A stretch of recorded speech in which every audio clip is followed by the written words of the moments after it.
Tell me, Chris, a little bit about what you do. I run a company or a business called the E-Disclosure Information Project. That's really just me for practical purposes, and I effectively trade on my own name, Chris Dale. The business is effectively an ambassadorial one, or a message carrying one, carrying the news or the information or ideas about electronic discovery between courts and lawyers and providers and clients, all of whom have different hopes and expectations out of the discovery process, and all of whom perhaps speak a different language, an esoteric language designed to keep others out. And somebody needs to be the ambassador carrying those messages between people. It's also a cross-border role in that I began in the UK, which is why the word e-disclosure is in my business name, disclosure being what the English alone call the process. In the US, and I go periodically to Australia, Hong Kong, and anywhere really where common law or other laws require the discovery of data and documents. Language, the concepts are broadly the same. Many of the providers are the same, and it's helpful perhaps for people to hear what happens in other countries as well as to cross that divide between the various players. We've done video for some time. If we go back a bit, my role in life is to promote my sponsors, those who are kind enough to sponsor what I do.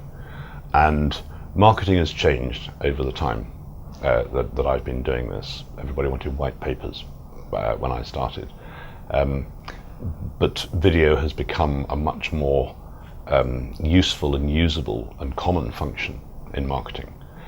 And it seems to me that it would be a sensible transition to start doing videos, in interviewing people and asking them to talk about what they do, whether they're marketing products, whether they're selling products, or describing the context in which their products are used. It was a natural flow. It's not instantly intuitive to do that, and it's not something you can do on your own. And I was very lucky. My youngest son, Will, had an interest in cameras and in video, and we realized that the DSLR cameras that we were using for photographs were good for video as well, so we started doing these video interviews. Really aiming for quality, not just quality of people, of interviewees, and my sponsors only send me the best. Again, as with my panels, I'm very lucky with the people I'm sent to interview. It's always the articulate ones. I qualified as a solicitor, an English lawyer, back in 1980, when there was obviously no concept of electronic discovery, and realized when I had a particularly big case to handle, a document-heavy case to handle, that if this was widgets or bags of potatoes or something, there would be a computerized way of dealing with it, and yet there appeared to be no electronic way of managing the documents.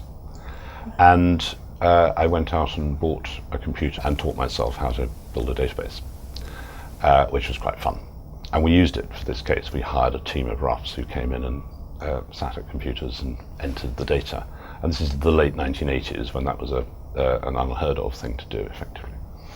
And decided there was a business there, and came out of the practice of law to start talking about the subject and building the software that I'd built for this case. I was probably about 20 years too early in terms of where the market was going to make a viable business out of it at that stage, but spent some years developing software, manipulating data, helping data translate between one system and another, and consulting on the rules and how to comply with them. I was then lucky enough to be asked to take part in a working party, Senior Master Whittaker's working party, which developed a new practice direction for disclosure in the English of the courts of England and Wales, and which gave a new perspective on the whole thing.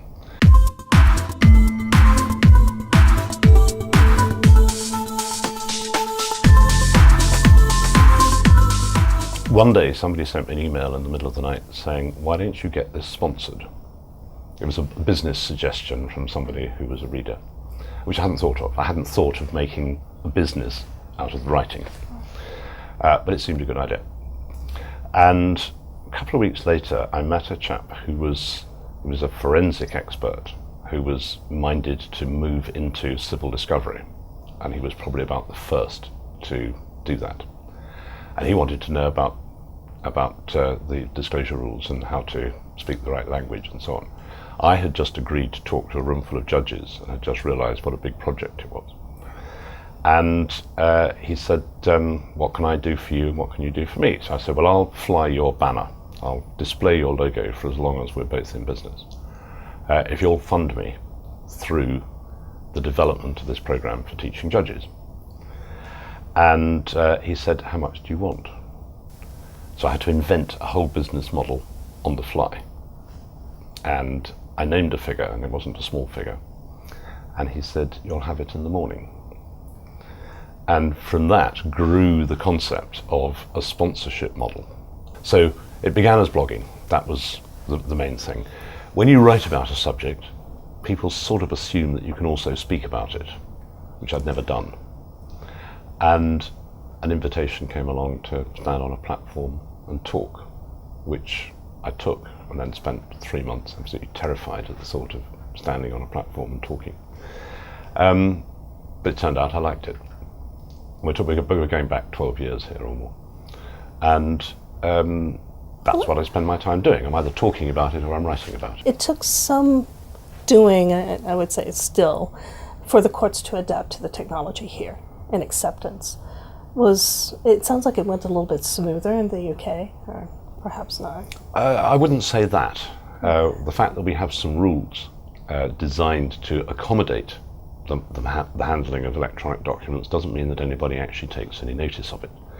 And you get the measure of that by the fact that we have some new rules pending that have just been drafted, whose introduction says, because neither the lawyers nor the judges have taken any notice of the old rules, we're going to have some new ones.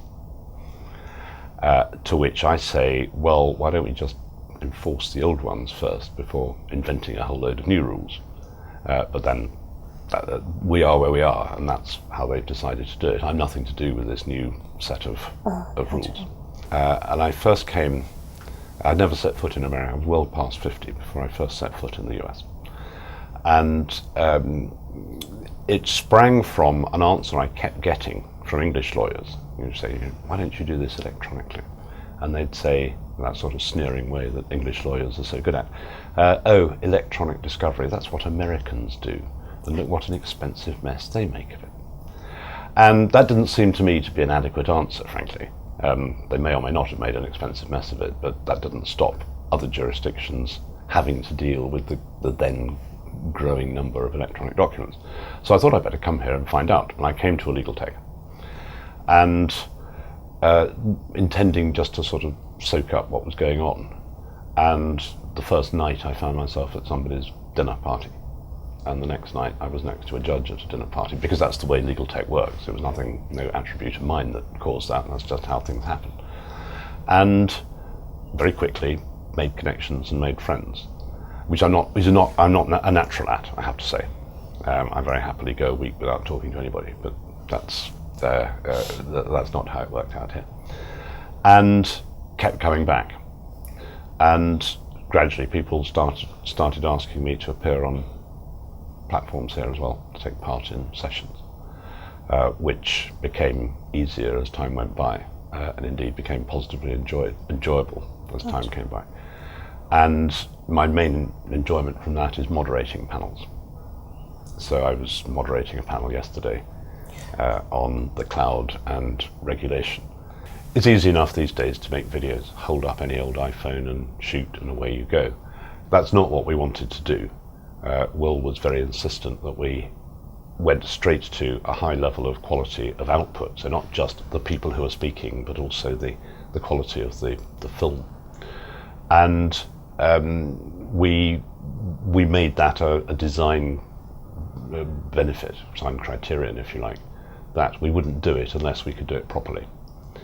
That in turn involves carrying a lot of stuff around, a lot of lights, proper audio equipment, many tripods, And for this LegalTech 2018, I had to bring not just Will, but his brother Charlie, who's a sound engineer, simply to carry it, quite apart from anything else, because of the number we've done here. And I have to say I've lost count of how many interviews we've done here, 20 or so, to have a sound engineer and a lighting engineer to help me do it has been great. We publish them on Vimeo. We include them in a WordPress website. We tweet and put them on LinkedIn, and the SEO is pretty good. So the benefit for the sponsors is that they're people, they're individuals, they're key articulate people who they're kind enough to send along to be interviewed. Start ranking high in Google in their own names, as well as in the organisation names, as well as under the subject matter, for people who want to look up any of those things. So, and in addition, there's only so many words people are prepared to read in a week, and if one varies the words with moving pictures, you're potentially reaching a wider audience. I enjoy writing. It's always been, as it were, a hobby. So to be able to earn my living largely by writing is an unsought luxury. The science of blogging, the mechanics of blogging, the ability, as I said earlier, just to write something and press publish, and somebody can read it in New Zealand and in San Francisco in a minute's time, is fantastic. Add the ability of Twitter to spread it. There's enormous opportunities for getting one's opinions out, and I'm fond of getting my opinions out. So what I write is a mixture of factual stuff, reporting a new development, reporting a new product or a webinar coming up or something, and expressing opinions on what's going on, whether with the rules or with the conduct of discovery or whatever it may be, all with that overriding intent of bringing news and messages and ideas between jurisdictions and between the various players in the discovery market. Thank you for sharing your time today with us. You're very kind. Thank you.